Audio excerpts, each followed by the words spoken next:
안녕하세요. 정입니다. 올해가 시작된 지도 벌써 2달이 지나고 3월로 접어들었는데요. 아직은 추운 겨울 날씨가 계속되고 있지만 부동산 시장에는 봄 소식이 오길 기대해보면서 오늘도 여러분이 궁금해하시는 요즘 부동산 시장 변화에 대해서 지난 시간에 이어서 계속해서 자세히 알아보도록 하겠습니다. 오늘 부동산 전문가 박기범 중개인 오늘도 자리 함께해 주셨습니다. 안녕하세요. 안녕하세요. 네, 안녕하세요. 저희가 지난 시간에 이제 부동산 시장 변화에 대해서 좀 살펴봤는데 외국인 구매자가 실제적으로 수치가 그렇게 높지는 않더라고요. 제가 이제 보니까. 근데 그런데도 불구하고 이 거래량이 감소하고 또 집값에 영향을 좀 끼쳐서 조금 감소하는 그런 추세다라고 얘기를 하는데 그건 과연 왜 그런 걸까요? 예, 온주 정부에서 2017년 4월달에 기점으로 전격적으로 외국인 foreign buyers, 정확히 얘기하면 non-resident speculation tax. 그러니까 이름을 좀 외국인 바이라고 하면은 굉장히 좀 그러니까 투기 방지용 텍스를 해서 15% 했는데 그게 이제 어떻게 보면 지난 몇 년 동안의 광역 토론토, 온타리오 정부지만 실제적으로는 광역 토론토에 가장 큰 영향을 준 그런 정책이라고 볼 수 있습니다. 그렇죠. 예. 근데 이제 그럼으로써 그동안에 그 이전에 급등했던 가격, 특히 단독주택 위주로 가격이 지역에 따라 편차는 크지만 많이 떨어졌죠. 그럼에도 불구하고 지금 말씀하신 대로 그 다음에 이제 통계를 보니까 실제로 외국인 투자가들은 실제로 많지 않았다. 5% 정도였다고 통계가 나왔습니다. 그걸 어떻게 해석을 하시면 좋을 것 같냐면은 15%를 텍스를 내고라도 예를 들어서 큰지 200만 불짜리 사면 30만 불이라는 큰 돈이죠. 그런데도 그냥 나는 상관없다고 살 수 있는 사람도 있겠지만 웬만한 분들은 그걸 피하려고 하기 때문에 그럼 실제로는 통계상의 5%는 통계상에 진짜 그를 무시하고 사는 사람들이고 그 외에도 간접적인 친인척이나 어떤 회사를 통했거나 중간에 어떤 대리인을 통해서 했다거나 이런 식으로 해서 피한 게 많다고 볼 수가 있습니다. 그거를 어떻게 왜 반영이 되냐면은 가장 최근에 발표에 보니까 비슷한 경제 규모, 비슷한 인구를 갖고 있는 온타리오의 두 도시가 하나는 워털루 구엘프 지역하고 하나는 윈저 지역을 볼 수 있습니다. 근데 아시다시피 워털루 구엘프는 광역 토론토의 부동산 가격이 급등하면서도 영향을 상당히 받아서 덩달아서 가격이 많이 올라갔던 지역인데 비해서 윈저는 그렇지 않습니다. 상대적으로 이미 많이 떨어져 있고 거기는 투기 세력이 별로 이렇게 하지 않았던 지역이기 때문에 근데 이 발표가 난 다음에 가격이 급락한 지역은 워털루, 윈저고 그리고 구엘프고 윈저는 오히려 별 변동이 없다는 얘기는 그 투기 세력이 그만큼 광역 토로에 걸쳐서 5%보다는 실질적으로 더 많이 받다가 있었다고 보시면 되겠습니다. 그리고 이제 부동산 가격의 등락이 물론 여러 가지 말씀드린 아시다시피 이자율, 모기지 이자율, 실증률 등등이 많이 있지만 또 하나는 사람들의 어떤 인식이죠. 소위 이제 퍼셉션인데. 미디어에서 막 과장되게 얘기한다든지 아니면 주변에서 내가 아는 몇몇 사람의 상황만 보면은 집값이 많이 떨어졌어. 아니면 너무 올랐어. 아니면 과장되게 볼 수 있기 때문에 그렇게 하다 보면 또 사람이 기대를 하잖아요. 그러다 보면 어떻게 보면 앞으로 많이 올라갈 거라 생각하면은 그렇게 사람들이 움직여서 올라가게 되는 거고 수요 공급에 관계없이 또 반대로 급락할 수 있기 때문에 이 사람들이 어떻게 인식하고 흐름이 어떻게 되는 것도 무시할 수가 없겠습니다. 결국에는 이제 분위기가 어떤 식으로 조성이 되는지에 따라서 결국에 이제 부동산 시장에까지 영향을 미친다는 그런 말씀이네요. 그렇죠. 예. 사실 현지 언론에 좀 귀 기울이지 않으면 많은 분들이 관심은 있으면서도 정확하게 모르시는 경우가 많거든요. 최근에 바뀌는 부동산 정책이라고 할까요? 좀 다시 한번 말씀해 주시겠습니까? 예, 올해 부동산 시장에 가장 큰 영향을 미칠 몇 가지 요소가 있는데요. 다시 한번 짚어보면은 스트레스 테스트죠. 그러니까 너무 개인 부채율이 제일 히스토리컬이 제일 최고치를 기록했기 때문에 정부 입장에서는 집값이 올라가서 사람들이 그걸 기대하고 낮은 이자율을 또 이용해서 너무 빚이 많다는 거죠. 소득 수준에 비해서. 그래서 걱정스럽기 때문에 만약에 이 소위 부동산 가격이 버블이 형성이 돼서 그게 터질 경우에 부동산에 국한된 게 아니고 그쵸, 다른 연쇄적으로. 경제적으로 큰 영향이 있을 걸 걱정하는 우려되는 정부 입장에서는 네. 모든 규정을 그러니까 실제로 내가 모기지를 뭐 2.9의 어떤 3.2의 어떤 건 알아서 자유자재로 좋은 쇼핑몰 안에서 좋은 모기지 얻으시면 되는 거고 네. 그게 아니라 거기다가 플러스 2%를 더해서 최소한 5점 몇 프로 정도의 기준한 모기지율을 모기지 기준에서 그러니까 소득 대비 5.1에서 감당할 수 있는 거를 은행에다가 규정을 해서 지침을 증명을 내렸죠. 해야 되는 증명을 거죠. 했죠. 그러니까 과거에 이 법이 없을 이거는 사실은 과거에는 20% 미만의 다운페이를 하는 그러니까 네네. 아닌 다운페이가 없이 소위 하이레이시오 그러니까 빚을 많이 모기지를 많이 얻는 사람한테만 해당이 됐었습니다. 이제 그게 네. 없고 모든 모기지에 적용이 됨으로써 실제로 내가 그 과거에 비해서 얻을 수 있는 모기지 이자가 사실 최소한 20% 이상이 감소됐습니다. 쉽게 해서 과거에 50만 불을 빌릴 얻을 수 있는 수 사람이 이제 있었는데. 40만밖에 못 얻게 되는 거죠. 그래요? 그러니까 굉장히 이게 제일 큰 거고 더불어서 네. 올해 뭐 이 아무도 정확히 알 수는 없지만 2번 내지 3번에 거쳐서 한 번에 0.25%씩 해서 0.5나 최고 1%까지 이자율이 올라간다고 예상을 했을 때 더불어서 두 개가 같이 올라가면 집 살 수 있는 여력이 많이 떨어지게 되는 것이죠. 숫자적으로만 봐도 어마어마한데요. 사실 부담이 커질 것 같아요. 그러니까 이제 전에도 말씀드렸다시피 내가 예를 들어서 100만 불짜리 집을 살 때 네. 많은 분들이 그래요. 내가 50만 불 하고 50만 불만 모기지 네. 얻으면은 네. 돈을 빌려주는 은행 입장에서는 뭐가 걱정이냐. 네. 충분하게. 뭐 그쵸, 집값이 반밖에 50% 안 빠질 것도 되는데. 아니고.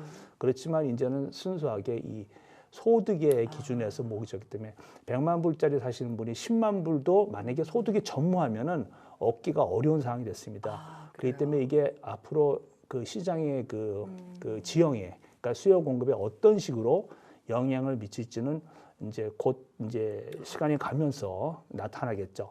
네. 근데 뭐 과거에 그랬듯이 이렇게 안만 해도 또 상당히 다른 변수가 또 개입을 하면은 또 시장은 예상치 못하는 방향으로 갈 수도 있겠습니다. 그러면 지금 방금 말씀하신 다른 변수라고 저희가 예상할 수 있는 것들은 어떤 요소들일 수 있어요? 예를 들어서 네. 갑자기 캐나다 경제가 네네. 좋아지지 않는다든지 나빠진다든지 네.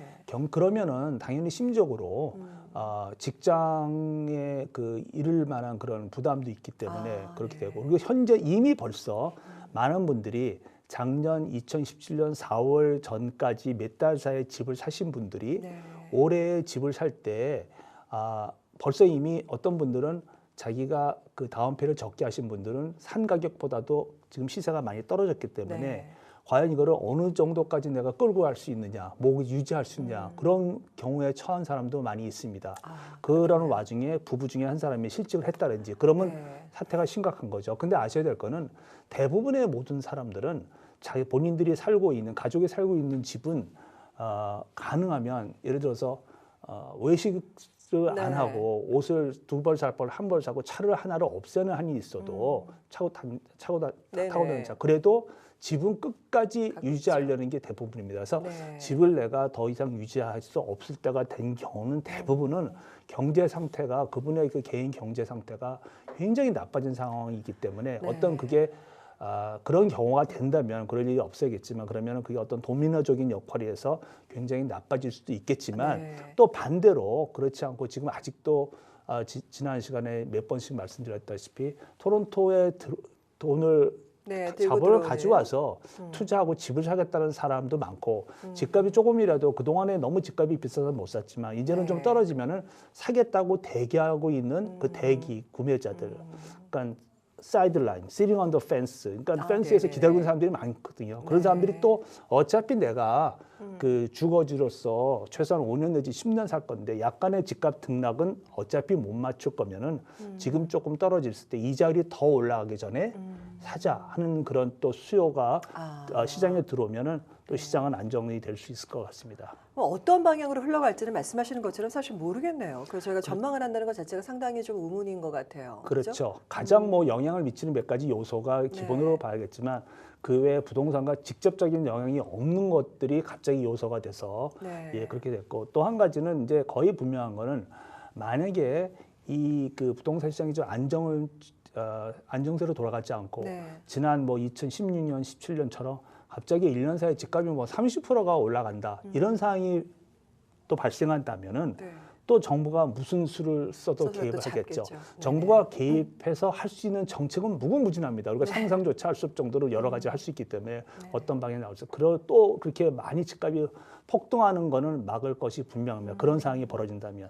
네. 근데 결국엔 정부가 됐든 이제 보통 보면은 이제 지향하는 어떤 목표라든지 방향이라는 거는 안정화를 시킨다는 거 아니겠어요? 그렇죠. 네, 여러 가지로. 뭐 정부 정책은 그렇겠죠. 뭐 자기네 그 정치적인 이유도 있겠지만 많은 사람들이 그 어떤 부동산을 갖고 네. 부를 이뤘고 그거를 이제 은퇴 자금으로 기대하고 있는데 네. 그거를 자산을 무너뜨리는 것도 원치 않을 것이고 그렇다고 그냥 집값이 많이 오르도록 냅둬가지고 그게 네. 터져가지고 경제에 큰 그 리세션이나 불황이 오는 것도 원치 않을 거고 네. 반면에 너무 사람들이 살만한 그 주택이 없고 최저의 공실률은 또 어떻게 해결해야 될지 이것도 보통 어려운 일이 아니죠. 그러니까 여러 네네. 가지를 다 감안해서 정책을 해야 되는데 상당히 이제 어려운 일이 되겠습니다. 네. 네. 사실 소비자의 어떤 그 소비 심리 자체는 위축이 될 수가 있지만 말씀하신 것처럼 또 한편으로는 좀 뭔가 또 기대할 수 있는 기대치라는 게 저희가 또 예상할 수 있기 때문에 뭐 그렇게 뭐 부정적이지만은 않을 거라는 생각이 듭니다. 네. 네. 그래서 또 하나 또 일어나는 현상 중에 하나가 네. 우리 많은 분들이 콘도를 많이 또 살고 계시고 네.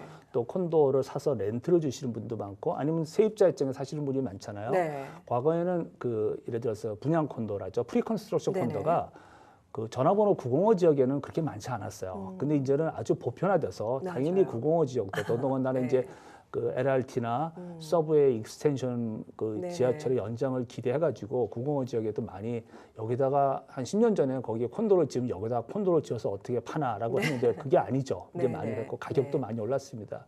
그래서 콘도를 소유하시면서 그 집주인 랜드로드 역할로서 있거나 세입자로 있는 분들이 있어요. 최근에 또 몇 가지 바뀐 거를 잠깐 짚어볼까 네네. 하는데요.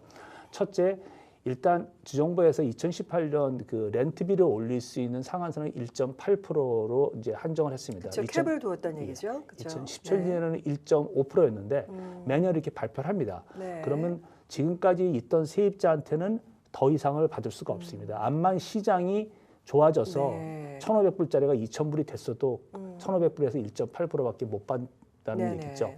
그래서 예외적인 게 있습니다.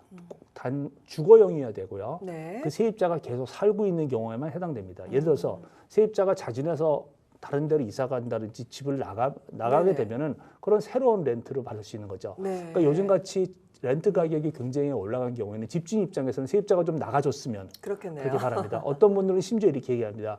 지금 저 사람이 우리 세입자가 말썽 없이 렌트도 잘 냈지만 4년 전에 시세가 1,500이었다. 지금은 2,300불이다. 네. 800불을 내가 덜 받기 때문에 그렇죠. 너무 아깝다. 네. 나갈 수 있는 방법을 찾아달라. 무슨 그래요? 방법이 있느냐 문의가 옵니다. 네. 합법적으로 세입자가 나가기를 자진해서 원하지 않고 계속 있겠다고 하는 경우에 집주인이 나갈게 할 수 있는 방법은 두 가지입니다. 첫째 있어요. 있습니다. 네. 집을 팔 때, 네. 그러니까 만기 되기 60일 전에 네. 그러니까 렌트 임대 기간이 만기 60일 전에 네네. 집주인이 정식으로 통지를 해야 됩니다. 네. 구두나 이메일이 아닌 그 양식을 통해서 하는 게 좋죠. 네. 양식은 레지던셜 테넌트 액트라는 거 찍으시면은 거기 네네. 모든 폼이 다 나와 있습니다. 거기에 찾아서 정식으로 통지를 그 60일 전에 하셔야 되는데 네. 그때 내가 주인이 내가 들어가서 살 것이다. 내가 들어가 거주용으로 네. 주인이 그 집주인이 자기나 직계 가족입니다. 네네. 이게 한해서 거주할 때 내보낼 수 있습니다. 그리고 내보낸 다음에 들어가서 사셔야 됩니다. 그러니까 실질적으로 이렇게 살아야 예, 된다는 얘기죠. 안 사고 내보내고 다시 렌트를 주면 이제 문제가 생기는 거고요. 그렇죠. 그냥 렌트비를 올리기 위해서. 네. 또 하나 방법은 집을 팔 때죠. 팔 때 역시 60일 전에 통지를 줘서 팔 테니까 나가세요. 이제 만기 됐으니까 그럼 나가야 되는데 네. 또 거기에 단서가 있습니다. 많은 분들이 이걸 모르고 있는 건데 그 집을 사는 쪽에 바이어 쪽에서는 그 집을 사서 다시 렌트는 못 줍니다. 다시 들어가서 그 사람이 또 자기 주거지로 살아야 된다는 게 조건으로 들어가야 됩니다. 예, 그래요? 그러니까 어떻게 보면 좀 말이 안 되는데, 네. 예, 그게 왜냐하면 정부 바뀌는 입장에서는 건데도 정부 입장에서는 것 불구하고요? 같아요. 너무 렌트 줄 수 있는 수량, 그 렌탈 프로퍼티 그 인벤토리가 적기 때문에 네. 보존하겠다는 그 수량을 주지 않겠다는 얘기죠. 더불어 하나 또 새롭게 생긴 건 뭐냐면은 네. 지금 두 가지 방법을 합법적으로 다 이제 세입자를 내보낼 때도 네. 그 동일한 현재 그 사람이 살고 있는 동일한 수준의 렌트를 새로 구해주든지 이건 세입자가 안 나갈 경우 얘기입니다. 네. 세입자가 나간다면 뭐 이런 얘기 할 것도 없고 네. 세입자가 계속 산다고 했을 경우에 동일한 수준의 렌트를 그 사람한테 하나 제공을 하든지 제공한다는 건 네. 소개를 하든지 네. 아니면은 그 한 달치에 해당되는 렌트비를 물어줘야 됩니다. 페널티로. 그래요? 말이 좀 안 되는 거죠. 네. 예, 그만큼 정부에서는 강경책으로 이렇게 그렇게 나왔습니다. 그래서 최근에 어떤 분이 저한테 뭐 이런 전화를 몇 번 받았는데 너무 렌트비가 올라갔는데 내보내고 싶다. 그러니까 내가 좀 가짜로 매매 계약서를 써서 네. 집을 파는 것처럼 내보낸 다음에 다시 하겠다. 제가 그랬습니다. 그런데 만약에 발각이 되면은 25,000불까지 벌금을 내셔야 되고 네. 그 집주인이 보통 우리가 흔히 길에서 보는 뭐 아파트 오래된 건물은 보통 회사 소유잖아요. 컴퍼니. 그렇죠. 네. 컴퍼니 오너가 됐을 때는 25,000이 아니고 10만 불까지도 벌금이 있기 때문에 그 함부로 그걸 그냥 이렇게 한 얼마 받으려고 하실 수 있는 건 아니라고 보겠습니다. 결국에는 텐넌트를 많이 보호해주는 그런 정책이 그렇죠. 되네요. 예. 랜드로드 렌트 쪽보다는. 그래서 아까 뭐 몇 번 말씀드렸다시피 몇 년 동안 지금 살고 있고 지금 올라간 시세보다 저렴한 세입자가 경우에는 네. 가능하면 안 나가려고 합니다. 그렇겠네요. 예, 그거 당장 나가서 다른 데 가도 비싸게 얻어야 되고 맞아요. 아니면은 지금 뭐 자기가 왜냐하면 자기들이 아는 거죠. 네. 예, 집을 팔아도 그런데 단 몇백 불을 올리려고 집을 팔 것이냐. 그렇죠. 그것도 그건 실질적으로 아니죠. 쉽지 않은 거고 그렇다고 가짜로 계약을 쓸 수도 없는 거고 너무 네. 위험한 거죠. 네. 그래서 그거는 현실적으로는 어려운 것입니다. 네. 네, 여러 가지 제약이 많이 따르고 또 그거를 증명을 하기까지가 또 여러 가지 준비 제반 요건들이 많겠네요. 그러면은 이 랜드로드 입장에서는 아까 뭐 이제 물론 제한은 있지만 캡이 있기는 하지만 과연 언제 그 렌트비를 올릴 수 있는 건가요? 네.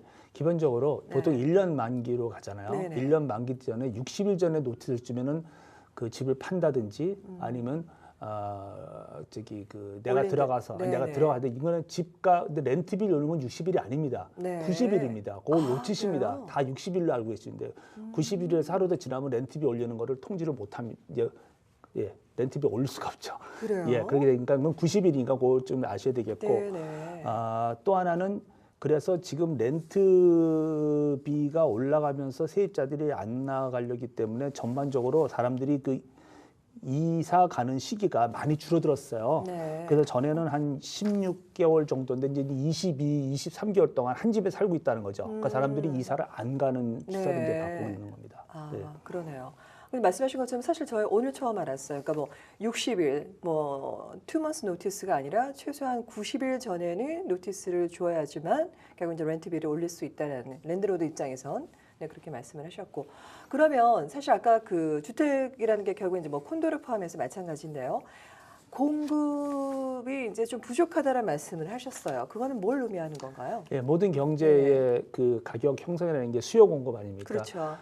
원하는 사람 많은데 물량이 적다는 거죠. 네. 가장 대표적인 게 아시다시피 온타리오 정부는 공급할 수 있는 택지 부족이죠. 네. 뭐 아시다시피 그린벨트로 콱 네네. 묶였고요. 그게 풀릴 수 있는 가능성은 앞으로 2, 3년 좀 거의 없다고 보시면 됩니다. 예, 그래서 뭐 가끔 투자하시는 분들이 그건 아주 장기적으로 보고 지금 2, 30년 동안은 그냥 묵혀놓겠다는 분들이 경우가 네. 있고 또 하나는 그 정부에서 신축 콘도나 신축 주택을 허가하는데 들어가는 기간이 너무너무 오래 걸립니다. 그러니까 그게 절차를 많이 줄여야 되는데 네. 그래서 그게 보통 한 1년 6개월 정도 예, 이렇게 걸리기 때문에 너무 한번 뭐 하려고 해도 택지 조성하고 네. 하는데 시간이 오기 때문에 공급을 할 수 있는 그 시간적인 너무나 적고요. 그리고 그 현재의 그 경제 상황상 그 정부가 또 특별하게 무슨 인센티브를 많이 주지 않는 이상 그 순수하게 임대형 아파트의 물량을 지을 만한 건축업자들의 그게 없습니다. 그러니까 콘도를 짓는 거죠. 콘도가 네. 훨씬 수지 타산도 많고 이윤도 많고 그러면서 또 잘 팔리니까 네. 그러다 보면은 결국은 콘도를 줘서 한다는 얘기는 정부의 특별한 서브시디가 없이 한다는 거는 점점 렌트비는 계속해서 올라가는 올라가겠네요. 거죠. 콘도 가격이 비싼데 사가지고 그걸 싸게 렌트 줄 수는 없겠죠. 네. 그럼 지금까지 말씀하셨던 거를 총 이제 저희가 정리를 한다고 생각을 하고요. 그럼 과연 앞으로는 어떻게 전망을 하십니까? 항상 연초되면은 많은 분들이 부동산 시장이 어떻게 될까 전망을 하는데 네. 사실 도 아니면 뭡니다. 그렇죠? 올라가지 않으면 그건 뭐 누구나 할 수 있는 얘기고요. 그렇죠. 정확히 맞는 경우도 없고요. 네. 그만큼 어렵다는 얘기죠, 예상이. 그렇지만 중요한 거는 광역 토론토는 장기적으로는 부동산 가격이 계속해서 올라가. 중간에 그때그때 상황에 따라서 정책이나 모든 경제 상황에서 약간의 뭐 침체기나 약간의 가격 하락은 기대할 수 있겠지만 네. 장기적으로 본인이 살고 있는 집은 시세 차익에 대한 세금이 하나도 없고 그게 유일하게 캐나다 시민 납세자라서 얻을 수 있는 거기 때문에 네. 그 점을 생각하시면은 아직도 이자율이 비싸지 않을 때 그런 면에서는 부동산 투자에는 그래도 렌트를 사시는 것보다는 시장에 들어가시는 게 맞다고 생각합니다. 그러니까 결국 이제 급락할 우려까지는 저희가 할 필요가 없기 때문에 아직은 네, 렌트를 사는 것보다 말씀하신 것처럼 이제 내 집을 소유하기 위해서는 어느 정도 전망이 이제 나쁘진 않다는 그런 말씀이네요. 급락을 하면요 또 안 삽니다. 또 떨어질 거라 생각해서요. 네, 알겠습니다. 급등할 때는 끝판에 들어가는 사람이 있듯이 급락할 때는 이제 지금 좀 더 기다리자. 그럼 또 반등을 하죠. 이 때문에 참 아무도 타이밍을 하기는 거의 그러네요. 불가능합니다. 알겠습니다. 네. 네, 오늘 말씀 감사합니다. 수고하셨습니다. 감사합니다. 인생은 여러 갈래길입니다. 그래서 그 선택은 더욱 심사숙고해야 되는데요. 그러나 일단 선택했으면 가보지 않은 길에 대한 아쉬움을 뒤로하고 내가 가는 길에 대해서 잘 선택했다는 믿음이 확고해야 때로는 상황이 바뀌어도 흔들림 없이 꿋꿋하게 잘 걸어갈 수 있을 것입니다. 이 프로그램을 통해서 알고 싶은 주제나 소개하고 싶은 분들이 있으면 지금 자막으로 나가는 이메일로 제보해 주시기 바랍니다. 그럼 저는 다음 이 시간에 보다 알찬 내용으로 찾아뵙겠습니다. 시청해 주신 여러분 고맙습니다. 헤어 협찬 김은한 헤어살롱 제공입니다.